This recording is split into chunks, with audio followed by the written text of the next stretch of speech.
Welcome to What Drives You. I'm Kevin Miller. I spent a lifetime performing and producing and doing. Now I'm seeking how to be, how to find peace and fulfillment and my full potential as a human. So I investigate, contemplate, and educate on human potential, and I share it here. I don't want mere happiness at this point. I want to find true joy, peace, and fulfillment in every day. In this episode, doing too much, your superhuman efforts are hurting more than helping, and how you can claim peace. So friends, I have discovered I am a flag flying, high functioning codependent, or I have been, and I'm working my way out of it. But that's what I've been doing for a long time, and I'm more than ready to be done. So high functioning codependent, HFC, it's a new term and a new look at codependency. And the concept and the term was coined by renowned psychotherapist Terri Cole, who I have with me in this episode. This will actually be the third time I've had her on the show. I believe this discussion will hit many of you, as it did me, who have been living the life of overdoing it, doing too much, with a good heart, and even strong threads from religious backgrounds that ingrained in us the idea of valiantly striving to selflessly give and serve until there's nothing left of you. I bought into that as a kid, and I lived a life of that hero until I finally hit burnout and bitterness.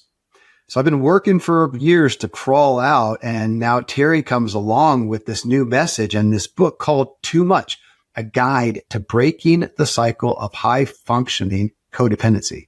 So we get deep and really personal here and see evidence of HSC in so many people that I know and respect. And I see it slowly eroding their peace, which has been my story.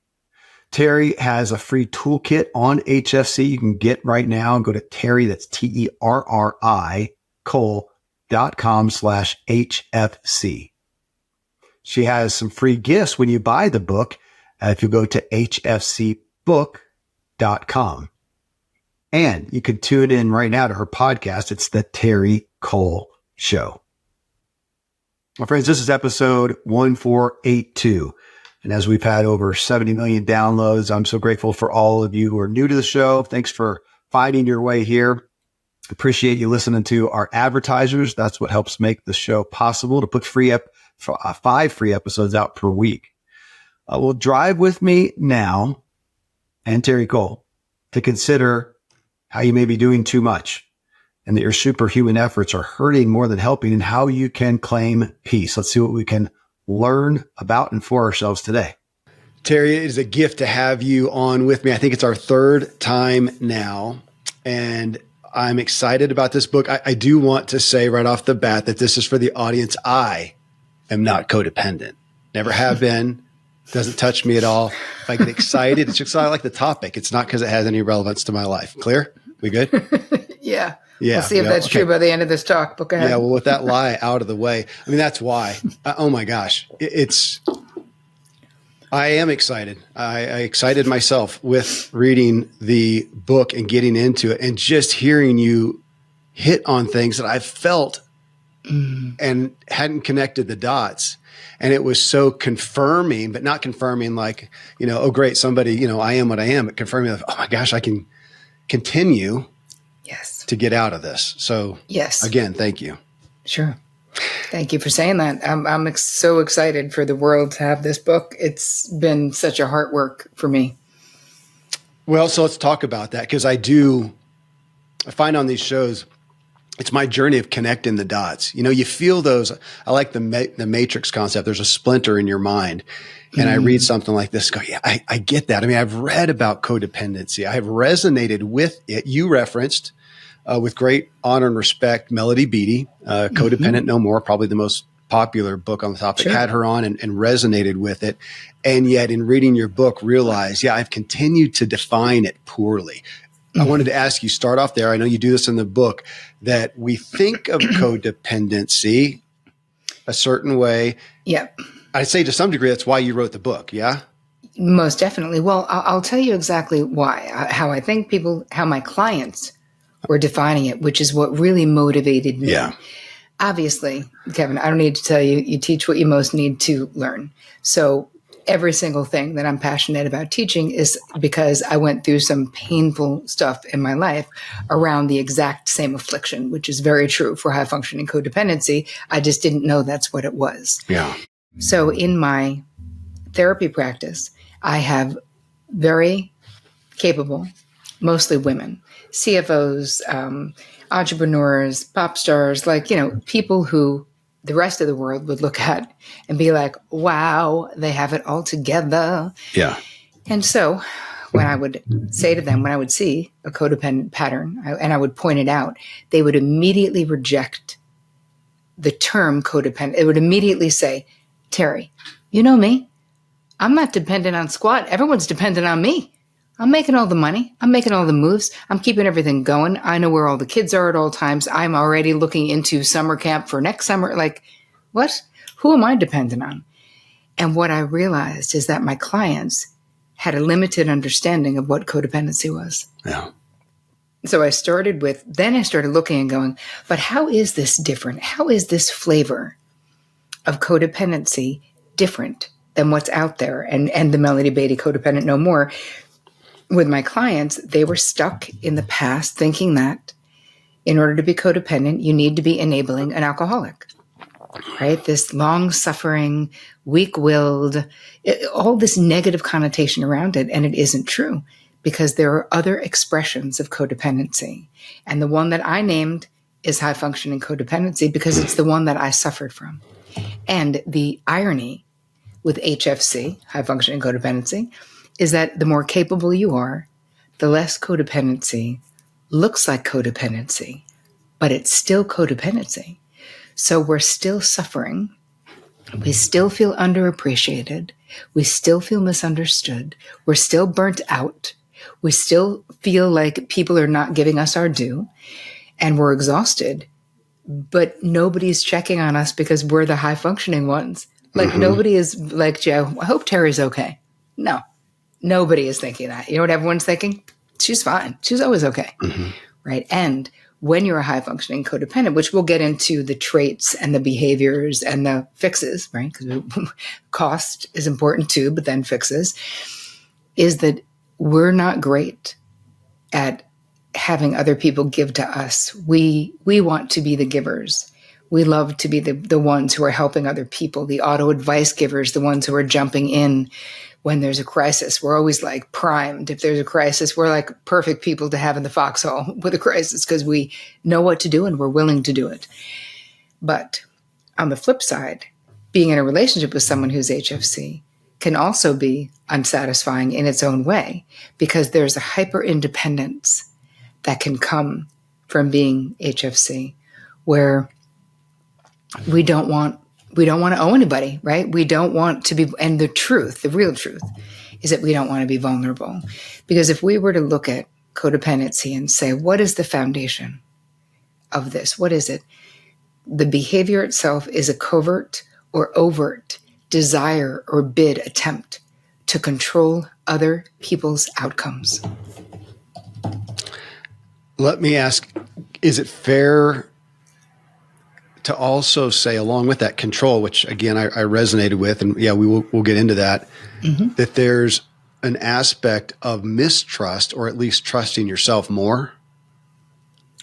Yes, there is an aspect of mistrust. We don't trust that other people are going to step up for us, or if they are, they're not going to step up the way that we want them to. They're not going to do the thing the way we think it should be done. So there's also can be a perfectionist little dusting of perfectionism in there too.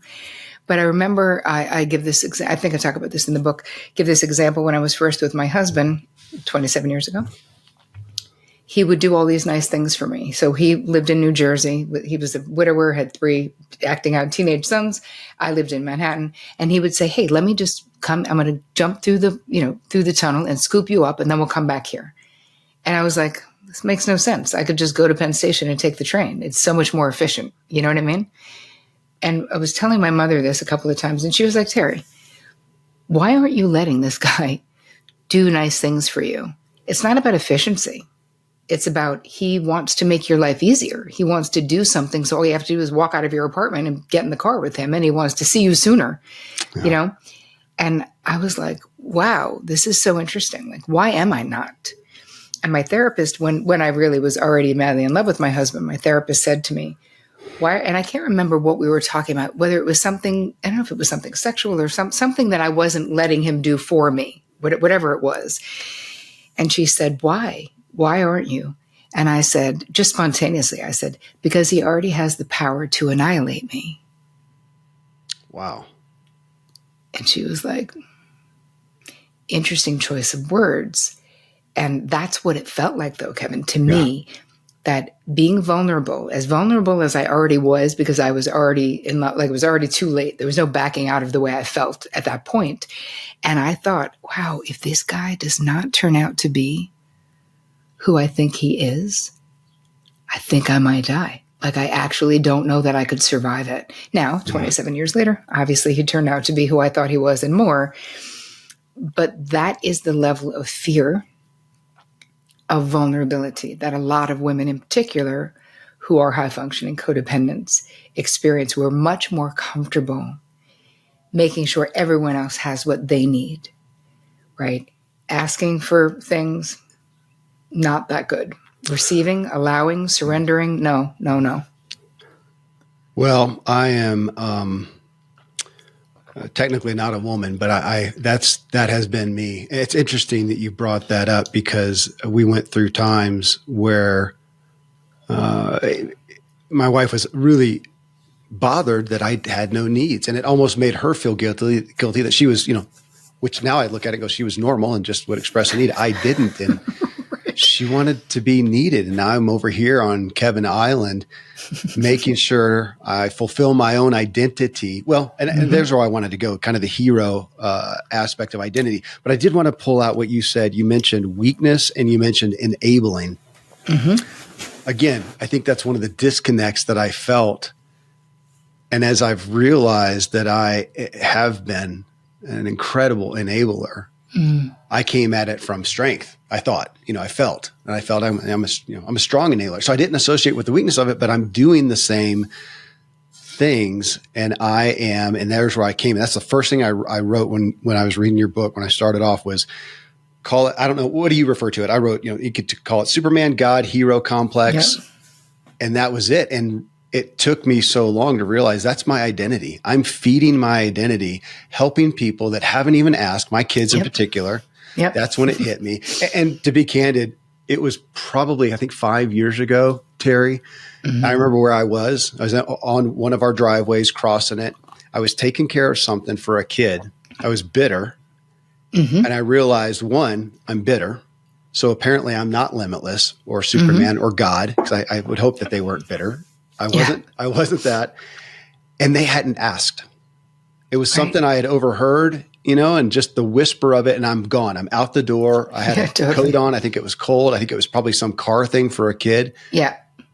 Now it hit me. Now I'll say that, but that I didn't just, as you often see, should have been a revelation and a big hallelujah chorus moment. It hit me, but it just started gnawing on me. It didn't solve it there. So hit that. I'll add one more thing. No, actually, I'll hit there, because then I got a list. Okay. I got a list that I want to pull together and ask you about.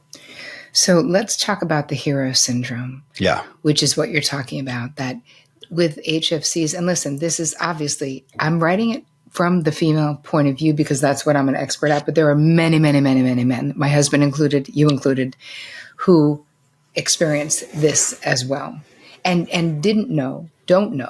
Now you do, but not really being aware that you have a choice. Feeling like to be a good man, to be a good husband, to be a good father.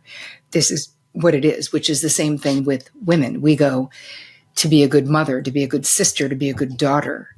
I must do these things. So, in the book I talk about, and we might have talked about this on one of the other times I was here, but one of my sisters was in a bad situation in a relationship with someone who, she was actively alcoholic at the time. This person was doing drugs. They were abusive. They lived in a house without running water and no electricity in the middle of the woods, right? So, it's just an HFC's nightmare. Someone who is like, wants peace. As an HFC, we just want peace. We want peace in the valley. We want peace in the friggin' bedroom. We want peace in the backyard. We want peace in all the places. And can I add, and I know you put this in the book, but Sure. In being there, you want peace and you feel for some reason responsibility, which I know is what your therapist took you through. And I wonder, where did that come from? But yeah, keep going. Yes. So with my sister, that was a 5-alarm fire for an HFC every day of like, how am I going to get her out? Strategizing, calling lawyers, sending books, sending money. I'm going to do it. I'm going to figure it out. Not knowing anything other than the panic, the fear that I had for her safety, but how disruptive it all was. And I remember saying to my therapist, it was crying and saying, look, what am I going to do? I've done everything. What am I going to do? And she said, Terri, let me ask you something. What makes you think you know what and how, like what your sister needs to learn in this lifetime and how she needs to learn it? And I was like, well, I think we could both agree it's not with a crackhead in the middle of the woods without running water. And she was like, I can't agree with that because I'm not God and neither are you. Yeah. And I was like, so what do I do instead then? If this isn't being a loving sister, what is? She's like, Terri, do you understand what's happening for you? I'm like, no, help. And she said, you've worked really hard to create a harmonious life. And your sister's dumpster fire of a life is really messing with your peace and creating pain for you. And you want to fix that so your pain will end. And I was like, wow, she is not lying. That is accurate. Yeah. I want my pain to end. I want her life to be fixed so my pain can end. Now, there was there's a humbling moment in this realization because we like to think that all of our giving is because we're like Mother and Father Teresa, because we're just lovers like that, because we're just compassionate empaths or whatever it is. And yet I had to reckon with the truth that my compulsion, which is what it was, to fix my sister the way I thought she should have been fixed, was more about me than I would have liked to have thought. So that was when my therapist was like, how about some boundaries? You don't need to let her talk to you about this guy if she's not going to change her situation.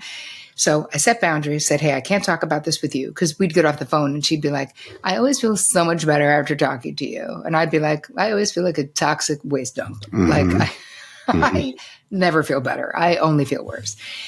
And I said, I can't talk about this, but if you ever want to get out, I'm still your person, always. I'll always be your person. And within 9 months, on her own accord, she called me and said, are you still my person? I said, yes, I am. And I'm getting in my car right now. I jumped in my car, went and picked her up and helped her in an appropriate way. And she got in recovery, went back to school, changed careers, never went back to that guy, never was in another abusive relationship. She got to be her own hero of her own story instead of her youngest sister being the hero in her story, which is what we do when we insert ourselves with our grade A advice all the time, the auto advice giving that we just can't stop ourselves from doing. We're really robbing people of their autonomy and sometimes of their dignity too, in unintentionally, of course. Yeah. All right. I have a really big topic I want to dig in. Great. But I'm going to leapfrog into an aspect of fixing this, because we're all here not to just come together and sing Kumbaya as the codependent or high functioning codependent folks, but to find some solutions. And you just said with her that you got in the car and went and helped in an appropriate way. I have been not super clear on that as I have been striving to do that. And the best that I could come to before this book was just to check in with my heart. How's my heart? And for me, am I bitter? Am I, as you do talk in the book, am I saying yes, even though I want to say no? Correct. And really having to look at that and not, again, your book has given me clarity, like verbiage, kind of like, Brene Brown wanted to give us more verbiage on emotions with Atlas of the Heart, that now you're helping me go, oh, okay. Because all I could come to is go, am I saying yes? Because I want to know, how is my heart? Do I feel bitter? And if I feel kind of okay, maybe I can do that. That's the best I get. So again, you came back and said, I helped in an appropriate way. In that, let's go back to that moment. How did you gauge it? Part of it is asking the other person, how can I best support you? And so Vic and I had a little lake house that was like, in upstate New York, we call them camps. They're like 3-season homes. And I said, would it be helpful for you to stay at the lake house rent-free while you get on your feet? Vic will winterize it as best we can. And we had heat, obviously, and we had a fireplace, so she was warm.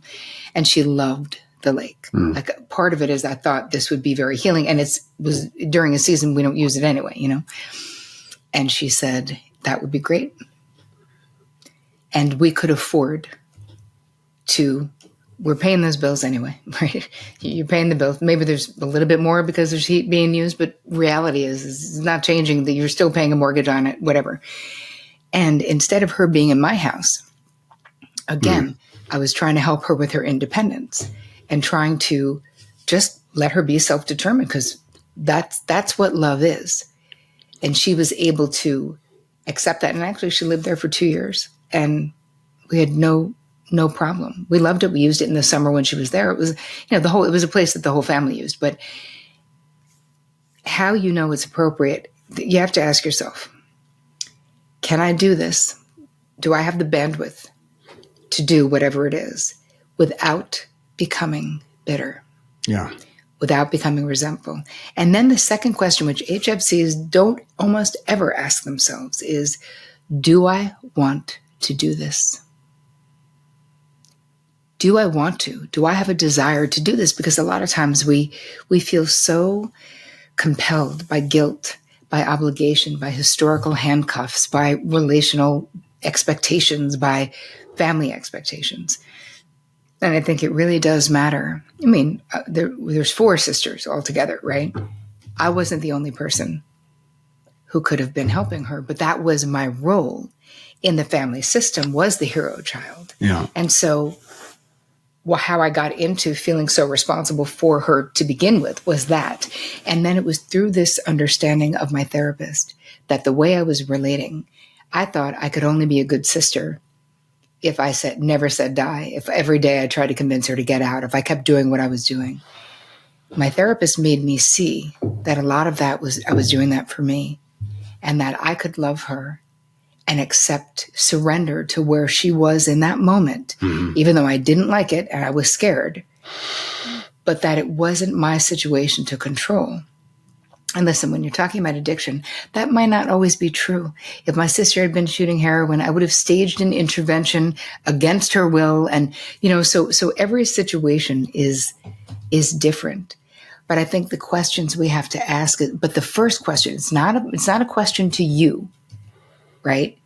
The first questions are yes to you, meaning you ask those questions. Do I have the bandwidth to do it without being bitter? And do I want to do it? Yeah. If the answer to those questions is yes, then the next question is asking the person, how can I best support you? Yeah.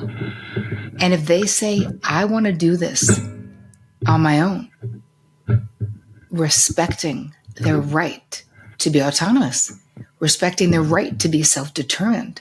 It is not what we think that matters. So instead of auto advice giving, right, you can ask expansive questions. We can't wait to give our grade A advice, but we have to resist the desire. Someone comes to you and they're talking about a situation. Your first question is, what do you think you should do? Mm-hmm. What does your gut say? Because really, your gut is the important one in this situation, because you're the one in this situation. So nobody knows more than you what you should do. But I'm here to brainstorm. I'll be in the foxhole with you while you don't know, because you're not a problem for me to fix. Because people don't want to be projects, Kevin. It does not feel good. It's very dehumanizing. And real love and devotion says, I'll hang with you, even in the not knowing. The control. That stands out. Yeah. Asking, how can I help? And realizing, Terri, I did this not long ago, with an older kid who was sharing something. And I'm so proud of myself of saying, okay, so is there an ask here? And then they came up with one. And my first thought is, oh my gosh, that's so inefficient. But I just did it. And it was actually probably, 3 or 4 times easier than what I would have chosen to do to help them. It was really easy, but I thought, I don't know how it's helping, but I did that.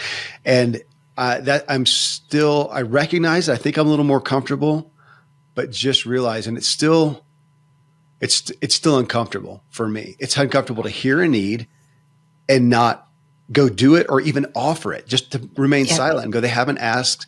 Oh, I'm going to say breathe deep, Kevin.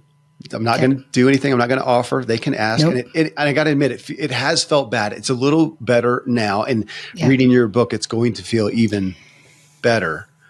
Yes. But I wanted to recognize that it was almost disconcerting. Like I don't have my footing in this. Well, this is where the work that we do in this book is getting into recovery from high functioning codependency. And we start to do a deep dive into ourselves. Yeah. What are our emotions? Who are we? And who do we want to be in the world? It can't just be us in relation, mirrored back to us from other people. There's that, and that's important. But we have to have a relationship with ourselves. And the truth is, how you relate to yourself sets the bar for every other relationship in your life. So it is very valuable to assess how you relate to yourself and, really start to up the self-consideration. Self-love, self-care, yes. And I feel like those things are talked about but lost. In this book, I talk about self-consideration. And that's asking yourself, do I want to do this? Do I have the bandwidth to do this? Okay, well, let's go there. That's where I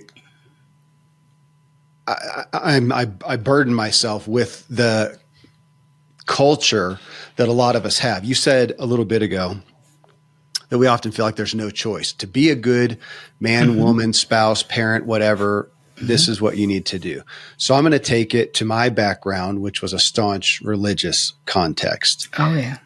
And you know this stuff. I want to point it out to people, though, especially my past Christian brethren here, that we grew up with Jesus in Acts. It's more blessed to give than receive. Now, I'm fine with believing in Jesus. I'm fine with if he actually said that. But how we translated that, I have a lot of problems with. And then we get into the dying to self concept and the martyr concept. I mean, this is what was upheld. I mean, you're not supposed to enjoy it, right? You're supposed to be sacrificing. You're supposed to be selfless and dying to self. You're supposed to end life spent, and on your own personal cross for your faith. And that's it. And then we get the things out there like I saw recently, Terri, the Giving Tree, right? Shel Silverstein, the Giving Tree. Where you give everything, there's nothing left. And then I had seen, it reminded me, I was thinking as I was reviewing the book, there's an image that I've seen proliferated on social media. And I think it's the statue of a man, like a stone man with holes. And all the holes in him make up his little son next to him. Again, this concept of we just disseminate ourselves, deteriorate ourselves for everyone else. So here's this massive cultural concept that's totally we don't think about ourselves. We don't fill ourselves up. We're just to go out there. And coming out of that, I have a lot of sympathy for or compassion for people who feel that. And I piss myself off that was the construct that led so many people like me to bitterness and stark burnout. And that burnout had consequences and hurt people that I can't go back and change. I can ask forgiveness for, but I can't go back. And I did it from this concept. So I'm upset. I'm upset that your book I didn't read it 30 years ago. Exactly. And that my church back then didn't get a hold of it and question some of this stuff. Right. So play with that. Right. Well, the reality is that there are so many societal expectations and constructs that further the self-sacrificing, codependent tropes of men and women, right? So yes, you have it from a religious point of view, but then if you look at the way that women are raised and praised to be self-abandoning codependents, we just are. The more self-sacrificing you are, the better woman you are. They're like, you would love Betty. She'd give anyone the shirt off her back. I'm like, keep your shirt on, Betty. That's all I'm saying. Like, why are we giving anybody our freaking shirt? You know? And it's like, why is that celebrated? That level of self-abandonment, because that's what it is. And here's the cost, because you know this, and that's why we're talking about this, and that's why I wrote a book about it. When we don't change those ways, the cost is in our relationships. The cost is our anger at the people that we're over-functioning for, that we're over-giving to, that we're over-feeling about, that we're trying to control and we're having difficulty controlling. So it is not about self-sacrificing in some benevolent way. You're really not. Because in the end, you become the martyr. You're pissed off. Mm-hmm. And that might be great for the Catholic Church, but it is not good for families and relationships. Mm-hmm. Martyrdom is just, trust me, Kev, no 20-year-old woman or man is like, wow, I can't wait to be a 50-year-old martyr. It's going to be amazing. I even question if it was good for the Catholic Church. So, please. But do you know what I mean? Like, nobody plans to go down that route. I don't want to hang out with those people. And I appreciate you saying the cost. The cost, my kids, my wife can tell you the cost. And at some point, they're like, quit fixing stuff and just be happy. Literally. Yes. Quit fixing stuff. I had a daughter, to what you said a minute ago, that she was the one that said, she was telling me a problem. She was, wait, Dad, don't fix it. Don't fix it, because I'm never going to learn. God bless her for that. And I go, okay. I had an organization that I did this with, and I shut it down, and people were disappointed. They were getting good care, but I was killing myself. Yes. I mean, the cost is that. Thank you. Yeah. Keep going. It's tremendous. It's tremendous. And the intimacy in our relationships is one of the costs. Yeah. And it's also one of the beautiful benefits when you get into recovery from being a high functioning codependent, which is all you can hope for. There's no curing this. This is like any other compulsion, because it is a compulsion. It's like we see, we act, right? There's no thought. So part of the recovery process is we're creating space between what we see and our behavior. Because when you're in HFC, you're not just being codependent with the people in your life. You're codependent with, I opened the book in the introduction with a story of me being on a train platform when I was 22 years old in Long Island, 10:30 at night, going back to Manhattan, which is where I lived. And there was a boy, 19-year-old, standing there holding a little blanket. And immediately my helper radar was like, what is this kid? He was literally 3 years younger than me. What is this kid doing on this platform at 10:30 at night? I wonder. I start chatting him up on the train. Billy was his name. I was like, where are you headed? He was like, oh, I was supposed to drive a car back to Indiana, and then they canceled the gig. So just going to the station. I go, wait, where are you going? He's like, yeah, I'm just going to sleep in Penn Station. I was like, no, you're not. Have you been there? This was like the late 80s. I was like, dude, you're going to die. You can't sleep in the station. Yeah. He's like, well, I don't know anyone in Manhattan. I was like, yeah, you do. You know me. And that's how I came to take a perfect stranger home to my studio apartment with my female roommate. And right there, the reaction we all hear is, oh, what a saint, giving the shirt off of her back. Yeah. Correct. Putting her roommate in danger, putting herself in danger. Yeah. Like, he left without incident. The point is. And as you said, he didn't ask. No. He wasn't sitting there crying. He said, I'll go sleep in Penn Station. You're oh, well, cool. Right. But, and there were so many other things I could have done besides the extreme thing I did. I could have said, hey, I'm just saying, if I were you, I wouldn't sleep in Penn Station. You should get a hostel. And if you need money, I'll give you $10. Like, again, making all these assumptions that I need to save this kid. But there are things that I could have done that would have been less extreme. You need to, and how. Yeah. Again, the control is, controllers are us. Exactly. I need that. Yeah. Was us. Controllers was us. That is correct. But, back to the difference between just being codependent with the people in your lives. When you're in HFC, you can become very codependent in any environment. We're so dialed into auto-accommodating what's happening around us, right? You're on a plane. Two people want to sit together. You're like, oh, I'll move. I see there's an issue. I'm going to jump in there. And again, people will say to me, well, Terri, I'm just being nice. This is being nice. I'm just a helpful person. And I say to that, if you can't not do it, you are not being nice. It is a compulsion. Auto-accommodating. I just wrote that down. Yeah. Give us, it helps me. because at some point, if you're doing it, then stop it. Okay. It's the old, who's the old therapist, and, just stop it. Yeah. Just stop it. But Okay. yeah. Okay. So just stop it. I do, however, I interest myself in wondering where that comes from, why it is, as a grown man, one of my business partners and best friend, and one of the most highly responsible, capable doctors I know. And yet in business, as we were just doing life, I can hear him over there and talking about a flat tire or something. Yeah, I rolled and I got a flat tire. And my first thought is like to get up and go do that. It's the dumbest thing. He's a grown person. It would be offensive for me to go out there and treat him like a kid. But the more interesting thing that I'm wondering is why. Where does that come from? That's kind of really out.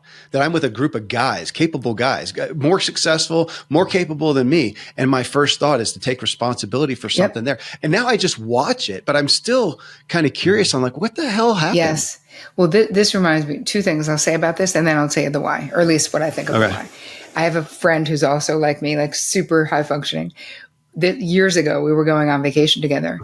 She grabs her bag and then grabs my suitcase, even though I'm not holding a suitcase. She's literally holding. I was like, psycho, I can hold my own suitcase.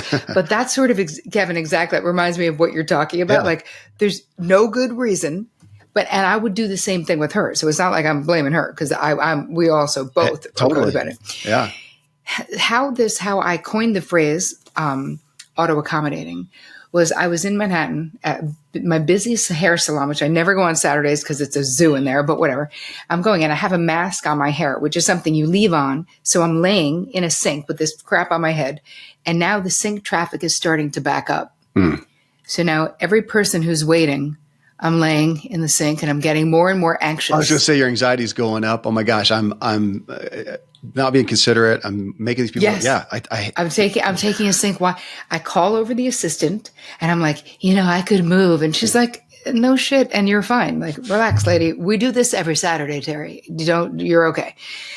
Now you can think about it. Like, who am I, Terri Cole, to think that I've got a better idea about the sink flow of this salon than the people who run it every week? And why can't I just lay there and listen to a friggin' podcast, or meditate, or call my mom, or rest my exhausted brain? But instead, I was too dialed in, and I was like, wow, this was probably 5 years ago. And I was like, wow, if I'm still doing this after all these friggin' years of therapy, I can't be the only one. So I put up something on Facebook, on YouTube. I did a series on this. It went viral. People were like, oh my God, I'm an auto-accommodator extraordinaire. I can't stop myself in every situation. I can't wait to solve whatever problem is going to come up. Yeah. So let's get to the why, right? Why is that?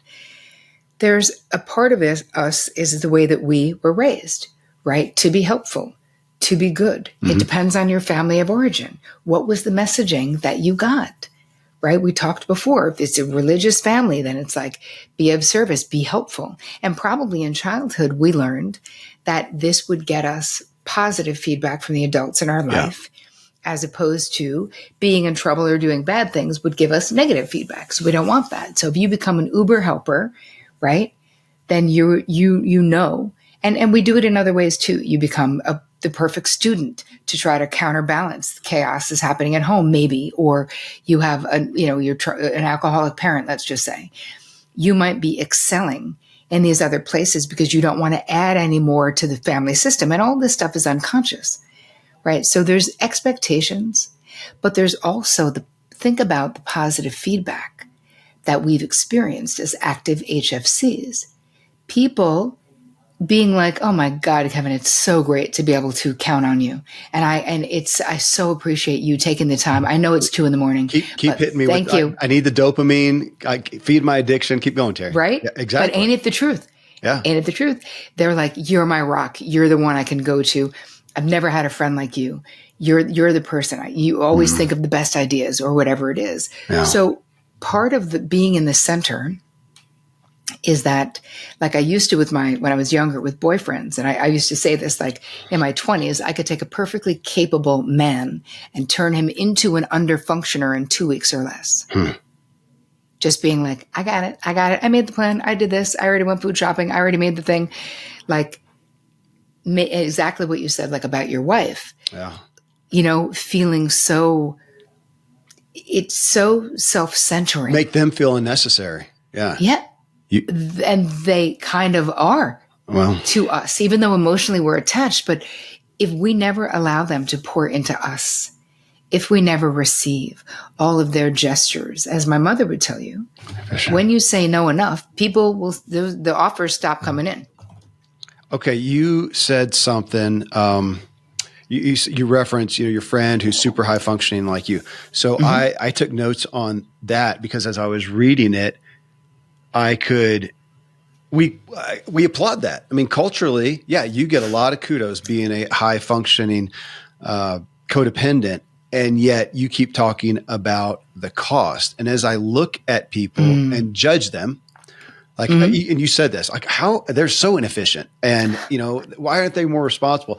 And it sounds good. Yeah, I almost want to hold it up, like, yeah, I'm a recovering perfectionist. Yeah, thank you. Yeah, I'm a recovering high functioning codependent. And yet over here, I'm realizing the people that are like that wear me out. I don't want to hang out with them. And what the cost is I am high functioning, doing all this stuff, super efficient, super responsible, getting everything done. And I don't have any peace.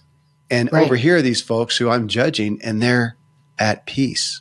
And what happened when I got bitter and I got burnout, I just want peace and wonder, what did it all add up to? And it's probably not fair. I mean, sometimes, again, you can build something, but at what cost? And then we're back to what does it benefit us to win the world and lose our soul? And that's the cost. I can keep doing this. Well, and that's the other thing. I can keep doing this until I can't. And then you hit a wall. And a lot of times in my therapy practice, what that looks like is autoimmune disorders, insomnia, TMJ, cancer, MS. Like there's ways that if you don't stop, you will be stopped. Lose your job, lose your business, lose your relationships. Yeah. I look at the collateral damage, and I mean, that's why you're here. This folks, this adds up. It's kind of like my friend jokes about the, health wise, I've been smoking 20 years, haven't gotten cancer yet. It'll crop being up. The operative word. There's still time, buddy. So I'm a high functioning codependent, haven't burned out yet. Well, but you're gonna, or you're going to find yourself alone because you're such a prick. Of bitterness. That's so, keep. And there's only, when you think about that train, right? The HFC train, there's only one stop. Eventually we get to Bitterland. There's no other stops on that train because we can only give that amount of bandwidth for so long. And the thing is, we're not even giving it in the way that, give, I almost feel like is like a wrong terminology, because it really, so much of it is control. So much of it is about control. I was going to ask, I mean, we've all heard it way too many times, and it's totally meaningless because it apparently hasn't made any difference. The airport or the airplane thing, put the oxygen on yourself first before, so you can help somebody. But to come back to that, this again, is something that I've known of. I think other people have heard, but we haven't connected the dots that in this, let's go to my family. I mean, I want to pour out of a full cup. Maybe just that, as opposed to where we came from, this empty. And I've been bumbling along trying to explain it, going, I'm going along, giving all this, but a lot of times they're getting crumbs and I'm not pouring out of a full cup. And then I'll meet somebody who's incredibly high. I would call them there. It's a high functioning. It's a well functioning. It's a full kind of like functional medicine. They are a well functioning human and they're happy. And what I see is this very large attention that they give to themselves with no apology. What's that? No apology, no excuse. No, exactly. No guilt, no whatever. And I'm just kind of watching like, this is a weird animal that is doing this. And I'm attracted to them highly. I want that energy. And when they want to do something, they darn well do it. And they've usually got very great results in their life in kind of all categories. They have a lot of abundance. I don't know if maybe I don't know if they're a billionaire or whatever. They got a lot of peace and they've got prosperity and abundance in ways that we don't. And that's where I came to is realizing I don't have peace. The cost is my peace. I don't have it and I want it, but I didn't know what to do. I still didn't know what to do. Yes. It's like, so how do we create that inner peace? Because it's so interesting, Kevin, that's what that you're coming to, because that's ultimately, like in the end of the book, one of the last chapters is about surrender and peace. Yeah. And that part of the process of being in recovery is us getting so clear about what is our side of the street and what is not our side of the street, meaning what is my responsibility and what is not my responsibility. And when we get really clear about that, it makes it so much easier. When I realized that getting my sister to leave her boyfriend wasn't my responsibility, but when she decided to do it, I could be there to help her pick up the pieces and get on her feet. That makes sense. And that was hard to step back, but that makes sense. And so looking for peace. Now listen, it wasn't easy to do that, but it was healthy to do that because it wasn't for me to insert myself in the middle of what my sister was going through. She needed to reach whatever bottom she was going to reach in order to get sober, which she did, and I was prolonging that process by throwing money at the problem and right?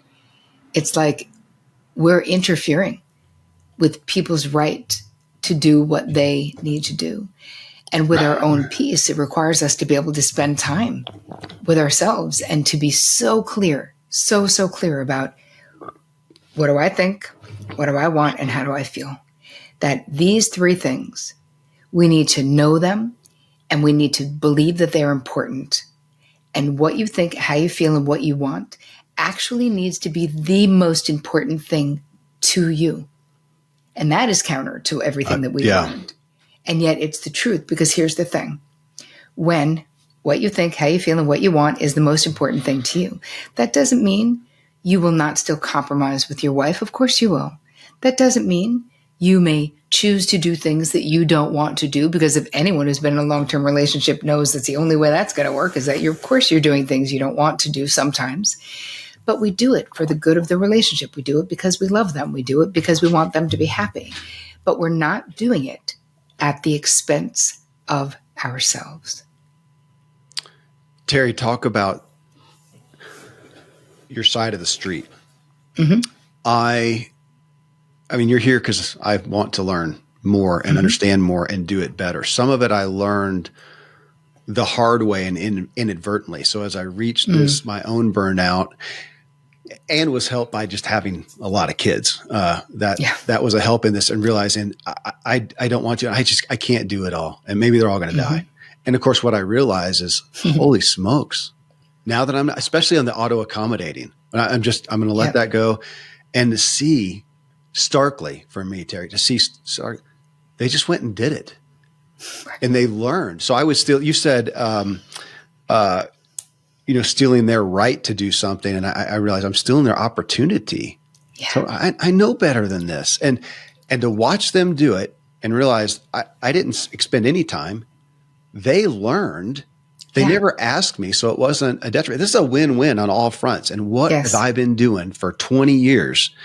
And I didn't know. So I didn't learn that from reading your book, unfortunately, and doing it with health.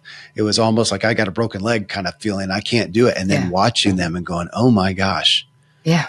And being really frustrated. So in health, hopefully people don't wait till what I did happens to them.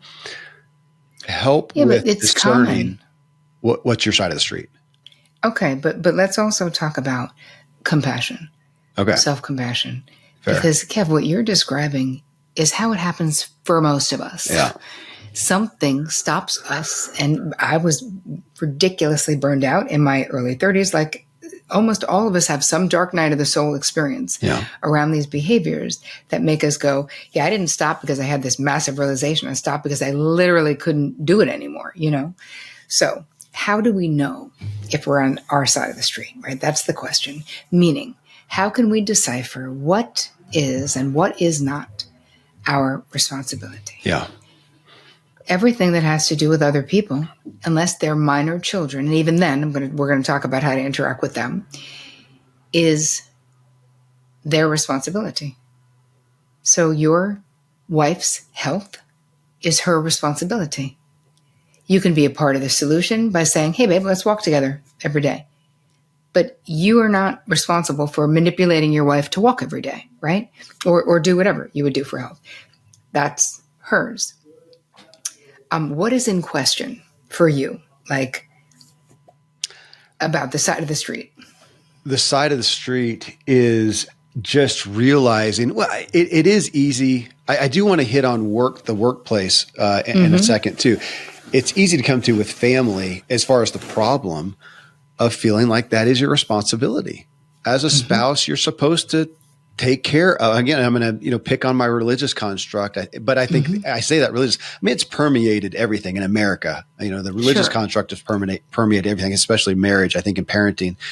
And then with kids, we think, well, we're supposed to be there for them. And we're at a time now where we got more adult kids living at home. And even there, I have to, sometimes I'll hear something and remind myself that my 29-year-old son, I'm not responsible for his finances. No. I did that. I have what's my youngest son? 14. I'm still on the docket for that one. Yeah. To a degree. Of taking care of his room and board and whatever. But even that, looking at family, what are we responsible for? Though I would like you to take it into the workplace too, because as you know, we take it right there. And I had an organization, Terri, I was doing events where I'd rent out a camp and have, 30, 50 people come for this great thing. And then I got called out, thankfully, by some people saying, Kevin, you're the first one up in the morning helping with breakfast. We're paying people to cater. They do that. You don't have to. And they got me literally at night, one night, I'm running a pillow to somebody's room, one of the members. And they're like, dude, you're hosting this thing. You should have gone to bed 2 hours ago to protect your health. I didn't get it at the time. And I burnt myself out and shut that business down. So I was doing the same thing there. So that's even worse, taking responsibility for these grown people, some of them old enough to be my grandparents. They came to my event, they paid thousands of dollars, and I'm running them a pillow. So I was the chiefest of sinners here, but with kids, the side of the street, to kind of look at that and go, okay, what is my duty, my role, my responsibility that I agreed to in having a kid, and what is their side of the street? And you, of course, started off with your sister. Family can be just as bad, the extended family of thinking there. And it's nonsensical when you talk about it this way, but it's ingrained in us. So to tangibly say my side of the street, I think people are going to hear that and still not have a clue when they get off. So let's look at it in a functional way, because it'll be more helpful. When you're talking to someone, one of the biggest things that we do is auto advice giving, as you know. So we can't stop. Someone comes in, they didn't even ask, but they're like, oh, I think I'm going to buy a new car. You're like, oh my God, I have a great guy over there. We bought all of our Hondas from let me tell you how to take care of your plants that are behind you. I'll do that after the show, Terri. Okay. We'll go on that. Please do, because they probably need help. But exactly. Yeah. Right. When no one is asking. So being aware, the first thing we have to do is raise our awareness about where we're always jumping in and inserting ourselves and our opinions and our directions to people, whether they're asking or not. We're doing that. Hey, just to call it that, even that is great. Just am I being asked? Is it life threatening? If a kid's falling off the ledge, I'm going to, but overall, am I insert? That alone would probably have take 75% or more of it away. It would. It does. People are mind blown. Like I hear from people on the internet all the time, because I've been teaching this long before this book came out. So you start with the awareness, and then instead of being the first stop for you in making a suggestion, the first stop for you is going to be, oh, so what do you think you should do? Right? And if it's someone who's in a crisis, the first stop will be like, how can I best support you? But that, again, it's huge. That's another gigantic. So am I, or to suggest, not suggest, but ask. Not suggest. Always ask. So instead of auto advice giving, we're going to ask expansive questions. I give you a whole bunch of them in the book. Yeah. Of what does an expansive question look like? It looks like having faith that the other person, what they think matters, even if they don't know the answer. And then we have to tolerate how them not knowing the answer makes us feel. right? We're trying to assuage our own feeling. When we jump in, it feels great. You get the victory. You feel like the win. There's the hero. We put the cape on, right? Good. I gave you the answer to what you need. But what we're really doing is that person being in the unknown or being in pain, maybe it's a breakup, right, is making us so uncomfortable that we're trying to be like a silver lining detective. We might just be like, you're young, there's many fish in the sea, or now you'll have much more time to, do your college application. Like all of that shit, 100% unhelpful, as we both know, and makes the person feel terrible, which is not what we want to do. So part of it is, I want you to visually imagine yourself when you're talking to someone, backing up to your side of the street and kind of yelling across and saying, but what do you think you should do? If they go, I don't know. If you did know, what would it be? Right? Let's just brainstorm it. Let's just, what end being able to say, hey, because your gut instinct is good. And since it's your life, I'm most interested in what you think, because that's literally going to be more important. Whatever I think is going to be way less important than what you think. Yeah. And even if you don't know, it's okay. And listen, with kids, maybe at the end of this conversation, you're going to say, when I was in 5th grade, I had something similar happen, and this is what I did. I don't know if it'll work for you. Maybe it will. Like having this respect, even for kids, for their autonomy, for their right to, like, our job is to teach kids critical thinking, deductive reasoning. Like, we need to teach them there are consequences for their actions, and we need to allow them to experience those consequences. Like, and you can be there comforting. I was just doing an interview today, and we were talking about the book, and she was saying, I was so psyched I read the book to her because my daughter, who's in 7th grade, she got this really hard English teacher, and like first day of school, she's giving them essays. Like, my kid is like, Mom, help me get out of this class. And she's like, I really thought about it. And I really decided that that wasn't the right move. And I said to her, hey, you can negotiate. Like, I have faith. If you want to try to get out of the class, I'm not going to stop you. But I don't feel like it's appropriate for me. You can do it. You just don't want to, So she said, if you make it happen for yourself, good. She went to her counselor, could not get out of the class. But what she's learning, and I said to this woman, I was like, but her self-esteem, what she gained from negotiating that system, from going to her counselor and asking, from trying to get her need met or her desire met, trying to get her preference met, which is what she was doing, even though they said no, that is still a win. That is still a very important thing for a 7th grader to learn. Okay. Help me reconcile something else. I think with anything, I frustrate myself with, it's either the all or nothing perspective that we have, or like a personality profile. You're all this, you're an extrovert or an introvert. It's full on. And, I figure you're on a spectrum, and it also depends. There's spectrums and spectrums. So I'm thinking on that line, Terri, as I think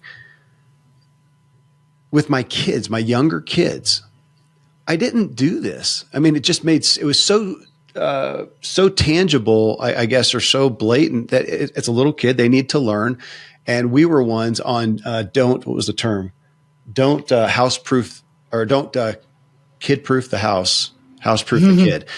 And, you want them to, instead of putting the little, it sounds terrible. I'm probably going to get arrested by social services, but instead of putting the little barrier things in the outlets, when the kid's playing with the key, I'll let him do it. He's not going to die, and they'll figure out real quick. Sure enough, man, they don't do it again. I saw my little brother do that, and they let him put it in there, shocked him. He didn't do it again. I like that. It made sense. And yet, so in there, I would say I wasn't caretaking them, taking responsibility. I was letting them learn. But then I come over here in a different context. Maybe at the same time with my wife, I wasn't doing that. Not that it's not my role to teach her to learn, but I was still being that high functioning codependent with her. And I was doing it in work, that I was envisioning somebody is in a training role right now. They're training people in the military, or they're training people over here. And they know this, they're doing it well. They're not taking care, they're not caretaking these people. They're letting them do that. Right. And then they go home and they caretake their family, and they don't give them the same opportunity and respect. Is that right? You see that happen a lot? Okay. I do. It's not always across the board, but I do tend to see, especially with women, if you are an overgiver or overfunctioner, a lot of times it is across the board where even though you're successful, but you're so extraordinary or you're so capable, like you're successful despite your overgiving until you burn out, until you hit the wall, until you get sick. So let's give people something they can do right now. If you're wondering, gee, am I an HFC? And where am I playing this out in my life? We're all going to do a quick resentment inventory right now. So all we have to do is think about, right now, we can think, who am I holding resentment for? And it doesn't even have to be murderous resentment, right? It could just be, I'm annoyed. This will tell us that either it's a place that you're probably overfunctioning, a place that you need boundaries, a place that a boundary needs to be reestablished potentially. So are you overgiving in that relationship? Are you resentful at work? Can I add one that you pulled out in the book that I pulled out was feeling underappreciated. Yes. Like I may not even, relate to resentment, but underappreciated. Oh yeah. Yeah. That one resonates. Yeah. Okay. Yes. Yeah. Feeling underappreciated. Correct. And here's the thing though. Can I say a side note about being underappreciated? Yeah, please. When we give from a compulsive place, driven by fear, driven by need, driven by scarcity, which is what this is, people cannot be appreciative enough because we are not coming from a whole place. So even if they are appreciative, we will probably still be bitter because we weren't taking care of ourselves. Like, it's almost like it doesn't even matter if they're appreciative. We still are bean counting. We're still like, after all I did for Betty, I can't believe she's not coming to my open house or whatever it is, right? Even if she did plenty for you. So I think it's important to know that we have to be, it's an inside job, right? Our self-esteem is an inside job. We need to, how we relate to ourselves is going to dictate, right? How we feel about ourselves dictates how we relate to ourselves. Can I point out and admit something on that, Terri? Yeah. That has stuck out to me, that if I'm doing something, let's say it's something at home for my wife or the kids or whatever, and realize and ask myself, who am I doing it for? And if I'm just doing it for them and I want to, I guess that's okay. But it's not something I really want to do. But what's been interesting as I've asked myself that is I've realized sometimes I'm doing something. I think I'm doing it for someone else. But if I take them out of the equation, I'd have done it anyways. I want the floor swept as well. I want whatever done. And I've looked at it, I go, what the hell, Kevin? Is that, why did I attach it to that person when it's something I would have done on my own? Well, because we get comfortable in the victim position. We get comfortable in feeling put upon. Now, I said I'm not codependent. I'm not a victim either, ever. Okay. With that said, keep going. Yeah. But that's the reality. Yeah. Right? Where we feel put out. And again, because of the lack of self-consideration that we're living in much of the time, we're going to feel put out, even if they're not actually putting us out. Because we so let's look at self-consideration. Yeah. And what this really means. Because, you hear about self-care, you hear about self-love. I feel like, people could be like, is that getting a mani-pedi? Is that getting a facial? Like, what is self-care? I see it from a much more macro view, where self-consideration means before you do anything, you go, can I do this without becoming bitter? Right? Can I do this with a happy heart? And the second thing is, do I want to do this? Because so much of the time, we're doing stuff, but we don't want to. We don't even think it's an option to not do it. Something needs to be done. We see a need. We're like, well, obviously I'm going to get up and do the thing, whatever it is. So I think that the more self-considerate we are, the less we're doing things out of obligation and fear, the more you're able to give with a happy heart, the more it's truly equanimity and love that you're giving with. And that makes your relationship so much better. But you got to give to yourself too. And that means considering if you can't do something without becoming bitter about it, then you can't do that thing. Then you don't have the bandwidth to do that thing. And that's the thing you probably shouldn't do. The word itself, I think I will adopt from here forth instead of self-care because, it has so much baggage to it. But to consider myself, to look in the mirror to question, kind of going back, do I have the capacity? Yes. Well, I broke, actually this happened to me a year ago. I broke 7 bones. I'd have a collapsed lung. If I consider myself, probably not the time to help a kid, change a tire on a car. And then, to look at, am I capable? Does it fit me? And then I so often am trying to come to the motive. What's the motive behind it? And the motive is I'm trying to get appreciation. I'm trying to feed my identity. Or no, it would really feel good to do that for them. I would like to. Oh, yeah. Okay. Good motive. But self-consideration. Yeah. I feel like wiping out any of the other whatever statements, to consider myself as a look in the mirror and ask those questions. Am I capable? Is it possible? Is it best for them? Yeah. I thank you. I love the word. Thank you. I do too. And it hit me where I was like, yes, this is a change. This is different. Yeah. Self-consideration is not the same as self-care. Huh. Okay. We'll go there then, because that's something that I pulled out again from the book on just our lack. It seems like we should know this, but our lack of training and probably lack of example, especially if we grew up with kids like this. And I grew up, again, I'm going to pick on the Christian construct because it is so pervasive. And you grew up with the mom and dad who did the work and did the church and volunteered here. And it was that pour yourself out, better to give than to receive. And you do that, and you saw that, and you never had. I had incredible parents. To me, they were incredible. They did not teach me this. They didn't. No. They showcased and taught me performance, to go out there and perform. And I got great things from that. Sure. But to understand myself was not a place that they had even come to for themselves at that time. Yeah. They did later, but not when I was a kid. So how many of us, so there's the compassion. We had no exposure. We had no training. And so you've said this, if we replayed it, we've been talking an hour, you probably came to this 6 or 7 times already.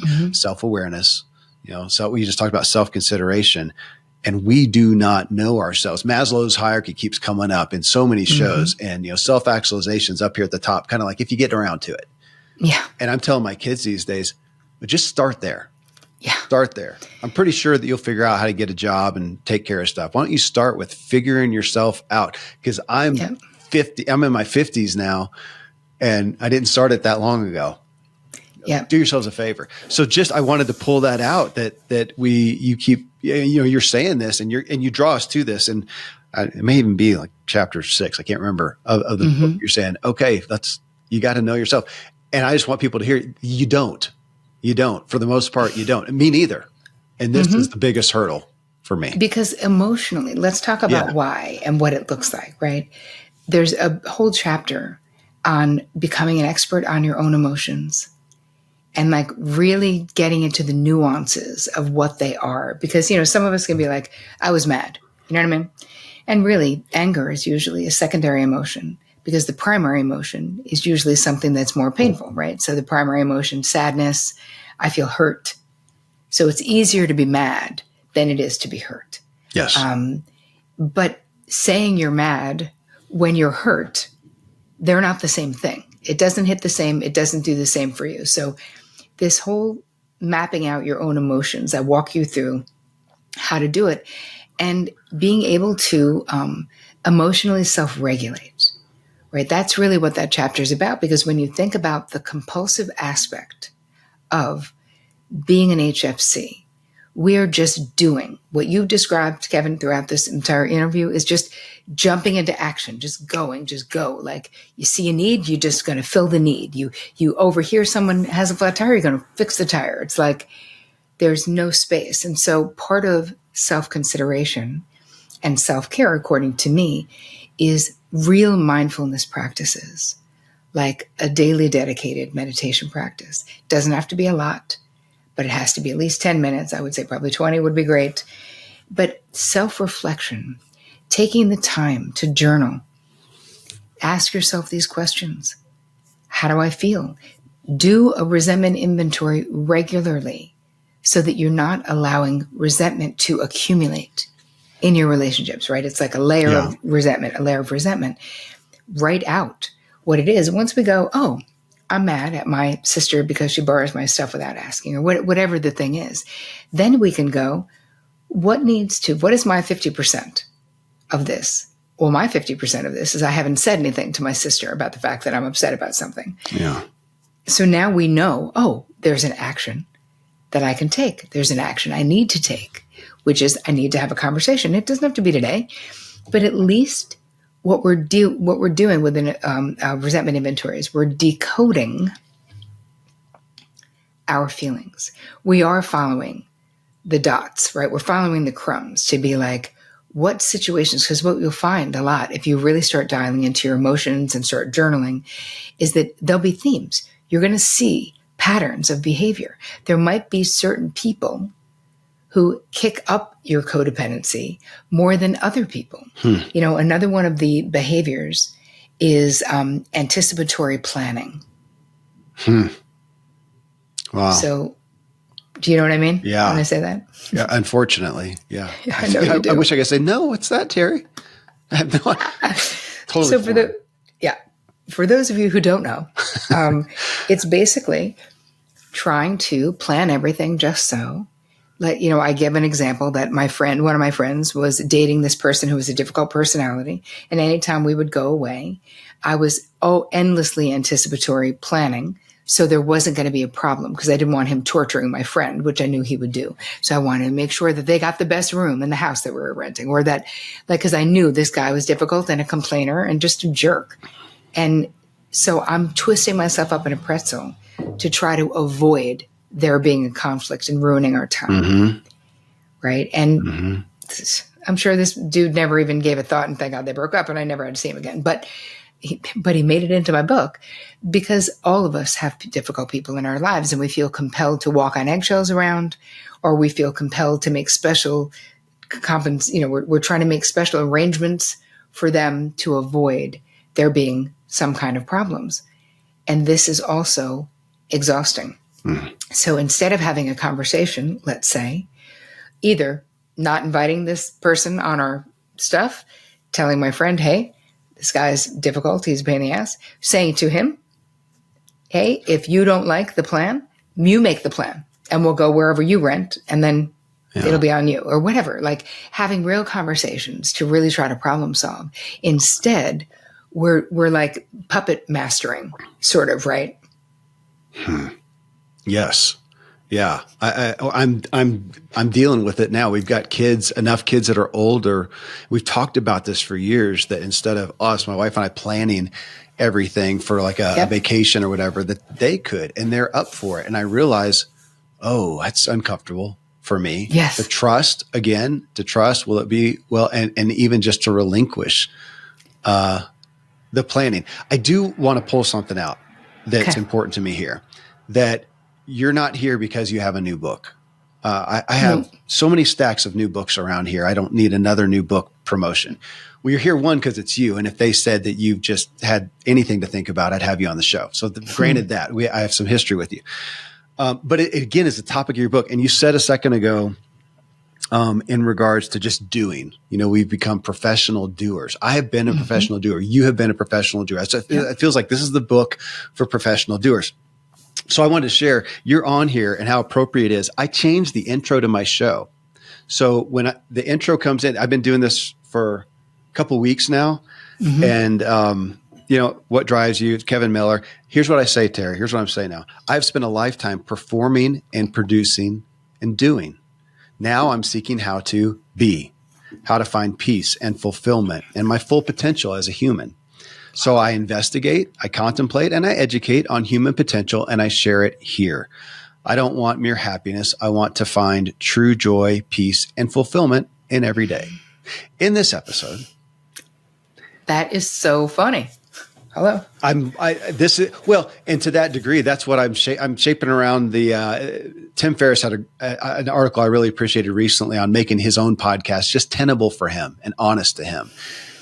And I was glad I was already going down this road, but I'm just embracing more. I'm going to do the show that if I wouldn't sit here and do it with you off camera, I'm not doing it on camera.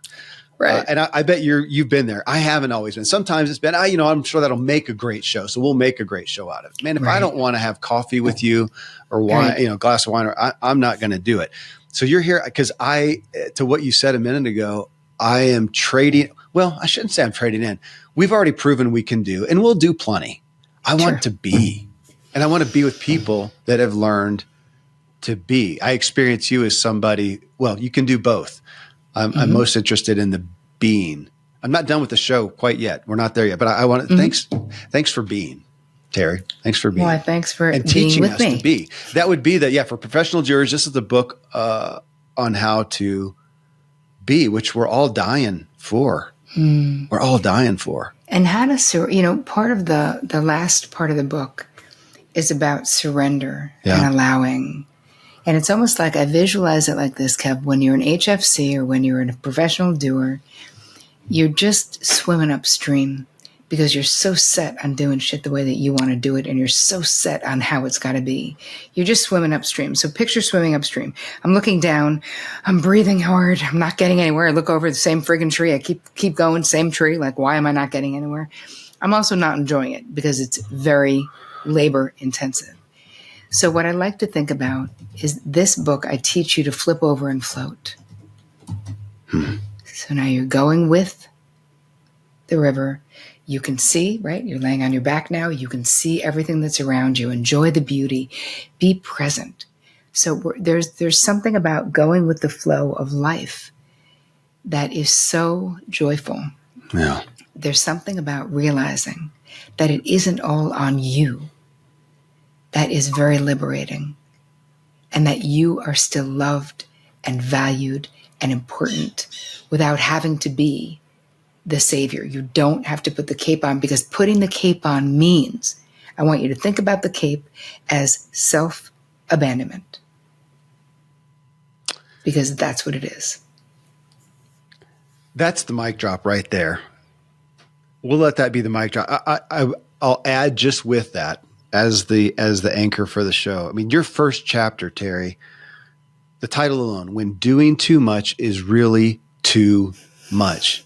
And we're all doing too much if we're going to be a healthy, happy person. Yes. That if somebody had just said that, you're doing too. They used to ask me, I had 9 kids. You have 9 kids. You have the business. You've got this. How do you, yeah, I know. They say, how do you do it? And I finally got to saying, I don't. Right. You just make it through the day. That's not, and if somebody says, so is that the story? Well, actually, a couple people did. My business partner did. So is that the example you're setting for your kids of being an entrepreneur? It's just this harried, crazy. I mean, is that attractive to them? No. Yeah. Yeah. But that's what you're teaching them, though. And here's the thing. It doesn't matter if it's attractive to them in their childhood. If there's no intervention, they'll replicate it in adulthood. So the fact that you're changing now, though, you're creating a new model of behavior for them. You're teaching them to question. You're showing them what self-reflection actually looks like. So they're not destined for those things. But when you think about the things that in your own childhood you didn't like about your parents, you said you were never going to do. Like, I can't tell you how many clients I've had that are like, I never wanted to have the relationship my parents have, and now I have it, right? Yeah. I'm like, we can't just not want to do that, right? We have to do something different. It's just like what they say in the rooms with addiction, right? That you may not plan to relapse, but you have to plan to not relapse if you're planning to not relapse. And that's the same thing, because we're so set up. This is the same thing with this behavior. We need to set ourselves up for success by saying, the next time one of my kids comes to me with a problem, the first thing I'm going to say is, okay, before I say anything, what do you think you should do? It's great. That's it. It reminds me of another slogan for the book is stop the cycle. We get to stop the cycle. Yes, we do. For my kids. My kids but they had damage. I wish I could have done it more healthfully. They saw some of the damage. I had one of my daughters recently say, Dad, this family, my siblings, one of the greatest gifts ever. I'm not doing it. I said, fair enough. Fair enough. They saw the effort. They saw the toil. They saw me go through my dark nights of the soul. It wasn't just one. Sure. Well, hey, thank you for this. Here, I'm going to take it off here. This, of course, I got a galley copy. I got a paper galley copy. It's beat to heck. It got wet. It's marked up from I took it to Hawaii So I had a nice Love 6-hour flight to be playing with it on. And then at some point it was in my backpack, got a little wet. I am and will continue it's going to be a process. This is not a understanding alone. So I would say if somebody heard me on the show, Kevin's got a pretty good understanding of it. Yeah, that's step one. Yeah, indeed. Now it'll be reprogramming. It will be, I think, for the rest of my life. I hope that it's more instantaneous in 20 years. It will be. There's no doubt. Listen, this takes time and repetition. But what happens is when the work is integrated, it will become your natural instinct to leave space, to listen, to be hanging on their words and be listening, right? And for your audience and for you too, I actually have a gift. It's an HFC toolkit. So if you're listening to this and you're like, wow, I definitely feel identified, go to terricole.com/HFC. And give you something to simplify and do less. There's a PDF, there's a video, self-love meditation, the power of no meditation. This is just a place to start. If you're like, I don't know where the hell to start, this is a great place to start. And feel free. The book, you can get it at hfcbook.com with all the bonuses. I'm doing a book club. I got a whole bunch of stuff that is happening with the book. So beautiful. Thank you. I'll put that all in the intro and the toolkit there. I will get that as well. So I am your fan and evangelist on this topic. Amazing. So I'm a recovering HFC. Yeah, you are, baby. I am. So I'm part of the club. I sign up right here, right now. Thank you for what you've done to bring this. Thanks for the insight. And thanks for being the teacher. I will continue being the student. Thank you so much for having me, my friend. I appreciate you. Friends, thanks for joining us on this drive. That again is Terri Cole, Terri. Terri Cole, the book, Too Much, a guide to breaking the cycle of high functioning codependency. Again, Terri has a free toolkit for us on HFC, high functioning codependence. You can get it at terricole.com/HFC. And then she has some free gifts if you buy the book at hfcbook.com. And you can tune into our podcast, The Terri Cole Show. Got a question for me, for Terri? You can let me know. Just email me, kmiller@kevinmiller.co. Yeah. Hey, until the next episode, I hope this one helps you drive further, and most of all, enjoy the ride. Thanks so much for joining me on this journey. I look forward to meeting you in the Drive Tribe community for ongoing discussions about each episode. You can subscribe to the Drive Drop newsletter for weekly updates. Find it all at kevinmiller.co, along with all our social media and video clips. Until next time, I hope this episode helps you drive further and enjoy the ride.